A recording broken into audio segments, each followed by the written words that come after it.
You wake up gasping, heart pounding, sheets tangled around your legs. Was that another nightmare? You're slick with sweat, even though the air conditioner is blasting. Maybe you should turn it off. The clock radio says 11:42 p.m. Too early to get up, so you toss and turn, trying to sleep. But images from your dream cling to your mind. At 11:59, you hear the familiar ping of the elevator in your apartment building. It's time to go to work. Throwing off the covers, you slip into your usual clothes and head out the door. You're going to be late, but no one ever notices when you're late. No one ever notices anything. As you reach the elevator, you see someone else stepping out. They hold the door for you, and you step inside. The doors close, then jerk violently upward. The lights flicker. When they come back on, you notice that you're the only person in the elevator. You press the button for the 63rd floor, then start to hum along to the song playing on your phone. The music stops abruptly. You look up to see that the elevator has stopped too. The car is plunged into darkness. You hit the call button repeatedly, but no one answers. You press the button again. This time you feel a cold breeze against your neck. And when the lights come back on, there's someone standing in front of you. At first, you can't make out their features. Their face is obscured by the darkness cast by the brim of a hat pulled low over their eyes. After a moment, they step forward, and you see that it's you. Or rather, it's an image of you. It's your reflection. Except the version of you reflected in front of you isn't quite right. Its clothes are your clothes, but in negative colors. Its smile is a little too wide, its teeth a little too sharp, and its eyes seem to glow faintly in the elevator's dim lighting. It blinks and you blink, but while your eyelids flutter down for a split second, its eyelids stay down for 3 seconds. What's happening? Is this some kind of trick? A prank? You ask, "Who are you?" The figure smiles wider, showing those sharp teeth. It leans in close and hisses, "Don't you recognize me?"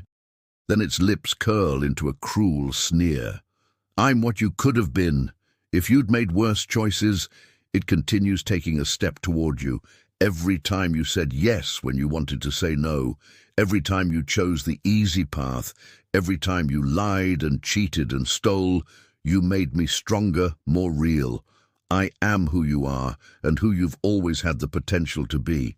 Every time you failed to stand up for yourself, every time you looked away when you knew you should have spoken out, every time you let fear control you instead of love, you gave this entity more power. Now it's here, and it's taking what's rightfully mine, you think. With a sudden jolt, you remember the dark figure from your dreams. It reached out to you, beckoning with a finger. And you thought, no matter how bad things have gotten, how lost you feel, how much you hate yourself, it can't be worse than this. So you stepped into the darkness and woke up here. Now the figure steps closer, and every step brings back a memory. Memories of the times you sold yourself short, of the opportunities you squandered, of the chances you took and the debts you incurred, of the risks you didn't take and the potential you never fulfilled.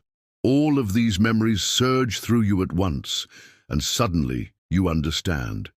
This being embodies all the regrets, all the mistakes, all the failures, all the disappointments, everything you hate about yourself.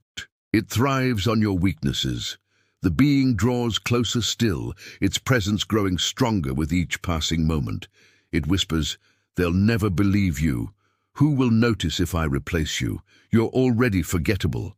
Its hands reach out, long fingers curling and unfurling like a spider's legs. They touch your arms, and icy coldness floods your veins.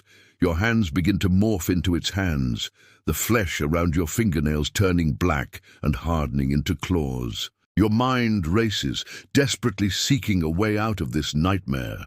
The walls of the elevator seem to close in, suffocating you. The air grows thick and you struggle to breathe.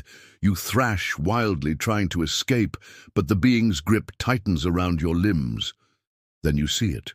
Above you, on the ceiling of the elevator, a mirror hangs, shattered but still reflecting your horrified face. An idea forms in your mind. Desperate, maybe crazy, but it's all you've got. So you scream at the top of your lungs, summoning every ounce of strength in your body, and you thrust your elbow upward, smashing it into the mirror. Glass falls around you like rain, shards hitting the elevator floor, the walls, your arms. The being recoils, hissing in pain. You don't know how long you spend like this, just smashing and screaming until suddenly the glass falls silent. And when you look up, the elevator doors are opening. Blinded by fear and adrenaline, you step out into the hallway. The glass in your hands falls away, leaving behind smooth, pale skin. You stand in the middle of the familiar hallway outside your office. You look at your watch. It reads 12:01 a.m. You're safe, right? You try to catch your breath, but it comes in shallow gasps. Then you hear voices, your colleagues joking and talking as they pass by. They glance at you curiously, but it doesn't seem to register in their minds that you were just trapped in an elevator with a creature from your subconscious. They don't seem to notice that you're shaking or that your eyes are wide with terror. You try to smile to reassure them that everything's fine, but it comes out shaky and weak. They wave, and you mechanically wave back. Finally, they move on, disappearing into the offices at the end of the hall. When you straighten up, you notice something wrong. You check your phone. There are 127 missed calls from your own number. Each one is from after midnight. Then you see the most terrifying thing. In every reflective surface around you, you see it looking back, standing in the elevator, grinning cruelly. It mouthed, "See you at midnight." And as you turn to leave, you hear it echo in your mind. "See you at midnight." And you know that tomorrow night it will be back, and unless you find a way to defeat it, it will drag you down into the abyss with it. But how can you fight something that's made of your own darkness? How can you destroy the monster born from your worst self? You don't know yet, but you must find a way. For if you don't, you'll be trapped in the endless cycle of fear and regret forever. You walk into your office, trying to focus on the task at hand, but you can't shake off the feeling that you're being watched. Every time you look up, you see the reflection watching back. It seems to mock you with its silent, knowing stare. You try to tell your colleagues about what happened, but the words catch in your throat. They wouldn't believe you. No one ever believes you. And deep down, you're not even sure you believe yourself. So you spend the day trying to convince yourself it was just a bad dream, a figment of your imagination. But as the clock ticks toward midnight, you know it's not a dream. It's a warning. What did the creature mean when it said you could become it?